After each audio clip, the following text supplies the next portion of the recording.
নদীর উপরে। মূলত এখন সোমেশ্বরী নদীতে আছি। এটা স্বচ্ছ পানির নদী। আপনারা ডাউকি, মেঘালয়ের ডাউকি দেখে থাকবেন।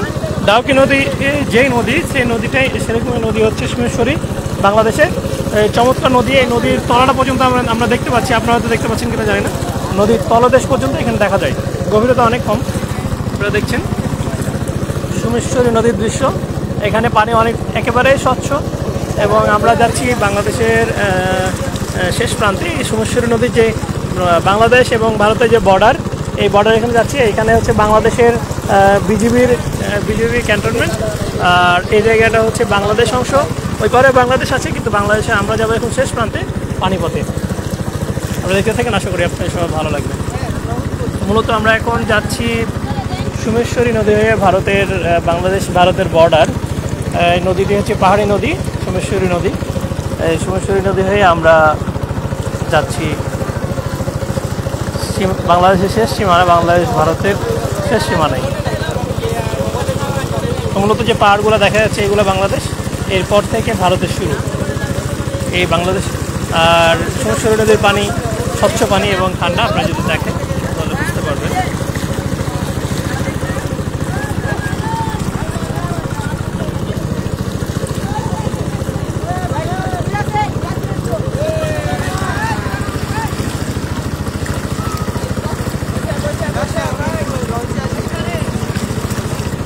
দাঁড়ানো যাবে না, দাঁড়ালে নৌকা উল্টে যাবে তো। নদীর নিচে অনেক পাথর, ভালোভাবে বোঝা যাচ্ছে না। এই নদীর নিচে কিন্তু পাথর আছে অনেক।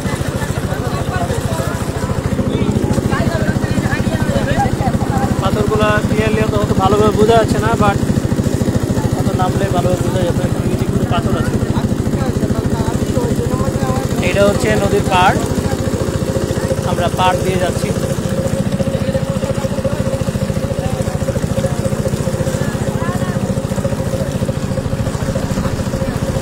আমাদের নদী।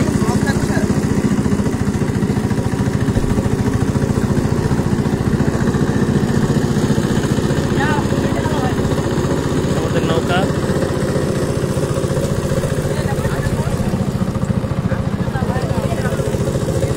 অত্যন্ত স্বচ্ছ পানি।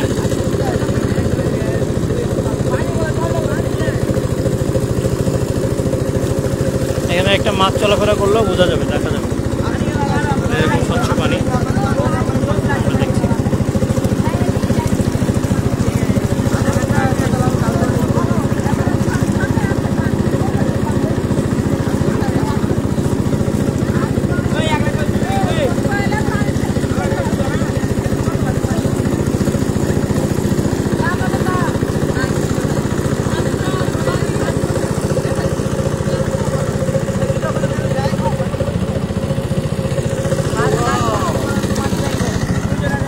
এই উপজাতিদের ছবি তোলা যাবে না, উপজাতিদের ছবি তোলা যাবে না, ছবি তোলা ভিডিও করা যাবে না।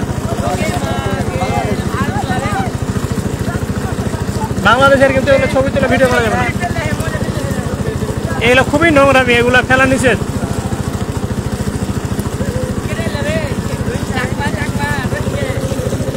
পাগলা চাকমা কি আর রোহিঙ্গা কি?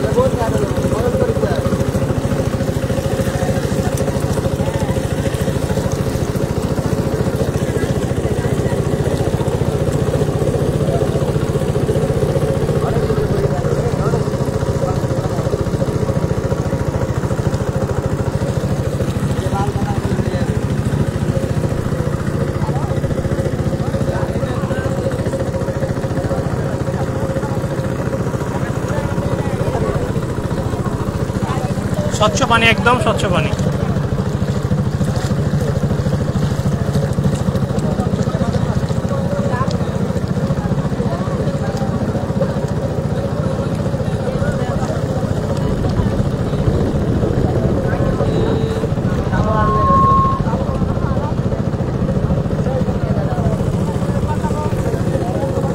এর নিচে পাথর, এগুলো পাথর। এই দাঁড়ানো যাবে না, দাঁড়ানো যাবে না ভাবে না, উল্টে যাবে তো দাঁড়াবে।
নিচে পাথর আছে।